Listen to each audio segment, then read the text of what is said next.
Hi, Phil Aston here from the Now Spinning group on Facebook. I've recently picked up from the supermarket one of these kind of magazines that specialises in looking at a specific band, and it goes through every one of their kind of albums with lots of kind of vintage interviews and stuff. And this is Black Sabbath one, and there's lots of really good articles in it. It's worth buying if you're a fan, but there's something in it that irks me, and it always does when it comes to a specific album, and it's Technical Ecstasy. And for whatever reason, and this magazine does the same, basically saying that Technical Ecstasy is a duff album and it's all downhill, etc. And it annoys me, and it happens all the time. I got this book a couple of years ago which goes through every single Sabbath album, but it doesn't, because it only goes as far as Sabotage and doesn't actually bother with Technical Ecstasy because it doesn't think it's actually a real Black Sabbath album. And I think, I can't remember the guy's name, the one that says you can only trust the first 6 Black Sabbath albums, meaning that the 7th one can't be trusted. The thing is, this album, Technical Ecstasy by Sabbath, to me is one of their finest works. It's one of their best albums.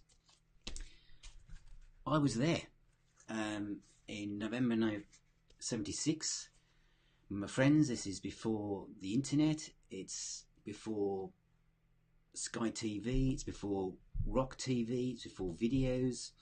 Everything was word of mouth. That's how you heard about stuff. And not everybody, even in 1976, had tape recorders. So if someone told you something was good, the only way you could hear it was either to go around to your mate's house or buy a copy yourself. And most of my friends in 76 were on apprenticeship wages. Albums were about £3.25, and that was a chunk of money. Everyone I knew in my kind of circle bought this album because they loved it. We were kind of at the time saying, oh, have you heard the new Sabbath album? It's a progression from the last one. They're really trying out new things. Maybe someone's had a word with them. One friend said, it really is spectacular stuff. And the thing is that in 2018, if you're a metal band, you release a metal album, and the next album will be a metal album because that's what you do. And if you don't release a metal album, then people will leave you thinking you've lost the plot. But in the 70s, bands progressed. They did a specific album, and then the next one they would think about, what can we do this time? What can we grow? What should we try and do that's different? And that's what Sabbath were doing. So for me, Technical Ecstasy was a progression. It showed how much the band were advancing in all the different things they were trying to do. Backstreet Kids, in a way, resembled, they were listening to the fact that punk was happening it was starting to happen in the UK, and it's a real fantastic opening track. You Won't Change Me probably features the best Tony Iommi lead guitar soloing ever. The passion in the guy's solo on You Won't Change Me is absolutely stunning. It does have a real left field track with It's Alright, which is sung by Bill Ward and sounds like the Beatles.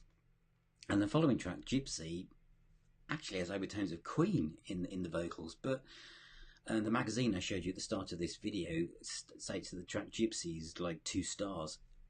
The guitar solos on that track are just absolutely fantastic. Side 2, All Moving Parts Stand Still, great quirky track. Rock and Roll Doctor, brilliant riff, again completely rubbished in the magazine, but I love it.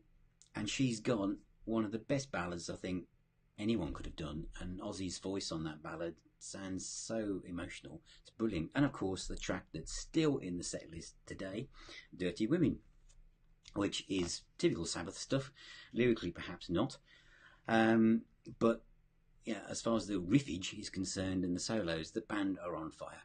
And so this is my original, which I bought at the time. There it is on the fantastic label there, Vertigo. Came with a lyric sheet. Absolutely brilliant. So what should you buy now if you want it? And you should have it, and you should hear it. this one. This is the most recent remaster, which came in a little digipack with a nice little booklet. This one, I've got an American CD version as well, and I've got the last remaster. Obviously I can't stop buying it. I'm a typical fan in that respect, but this version is the one to get. So my question to anyone who's watched to the end of this is, if you are a fan of hard rock or metal or grew up through the 70s and you were around when this album appeared, Technical Ecstasy by Black Sabbath, what do you think of it? Do you think it's deservingly of its bad press, or do you think it actually shows a band, you know, really expanding and learning new things and showing what they can develop? That's my point of view on Black Sabbath, Technical Ecstasy. Thank you.